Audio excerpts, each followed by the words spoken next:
evening, everyone. I'd like to reconvene the Board of County Commissioners meeting for today. It's June 20th, 2023, and the time is 5:03 now.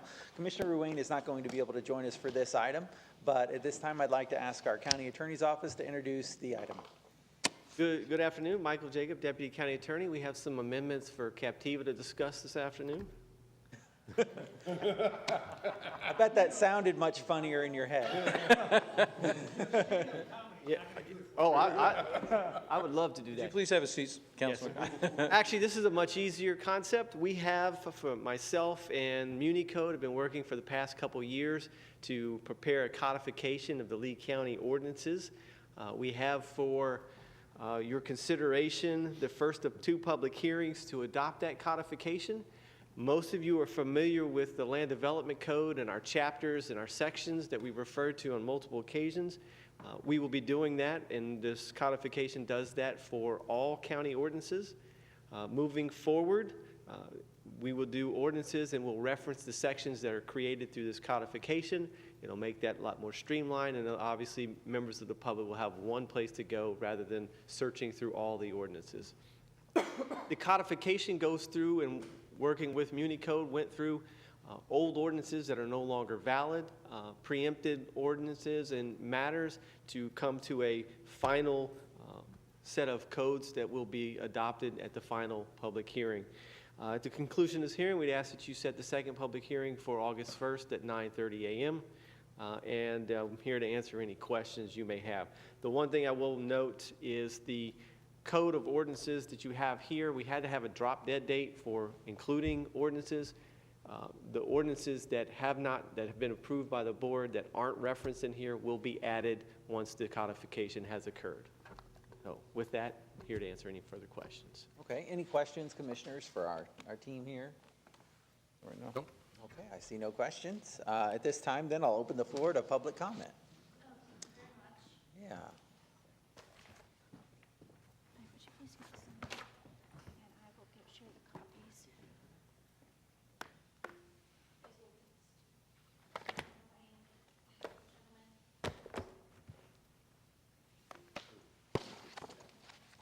You go through a lot of trees, don't you?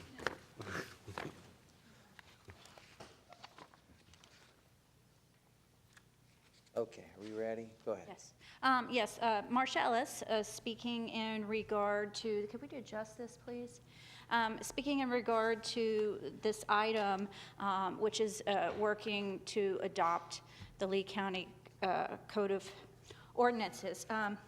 First of all, I went to the county building and I spoke with the attorney's office because I wanted to see the strike-throughs and the edits, such as was presented with the well ordinances, so that I could assess what changes had been made in order to inform my public comment.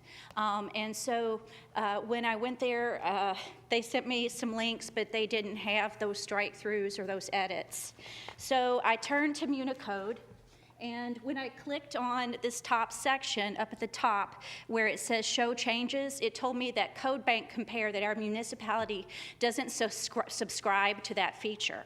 So I looked to find out more about what was available with that, and that provides archive, code versioning. It's a repository. So it is an enhanced feature that allows the public to be able to see those edits.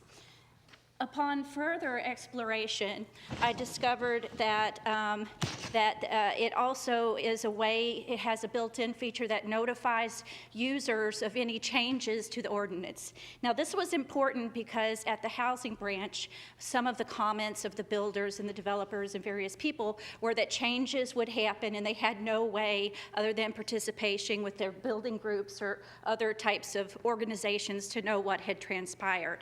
So I see this as a real advantage for the public to be able to find out and know what changes are taking place with the Land Development Code and get notified of those changes as well. And then lastly, at the bottom, it said that when it talked about the benefits of using the system, that you get the code archive, the versioning, email notifications, agenda and meeting management integrations, which would be helpful for folks like turned out here at Sanibel, from Sanibel today. So they know whenever changes are happening and meetings are occurring about land code issues, et cetera. And it says everything you need to build trust with the residents through transparency. And so I think that that is an important feature that really speaks well to what we were experiencing here, where folks showed up and they say, we didn't know what was happening, et cetera. This is a way to use technology to be able to communicate more effectively with the public. And I still have not had the benefit, though I requested it, of seeing those deletions and that versioning that other communities throughout the U.S. that use this service have had. So I just ask for our community to meet that norm. Thank you. All right. Anybody else wish to speak in public comment? All right, I see no further public comment, so we'll go ahead and close public comment. Back to the commissioners. Any discussion or questions, commissioners? Move the item. Motion for approval from Commissioner Pendergrass, second from Commissioner Sandelli. Any discussion? Any objection? No objection. That motion carries unanimously. All right, folks, there's no further business before us. We're adjourned.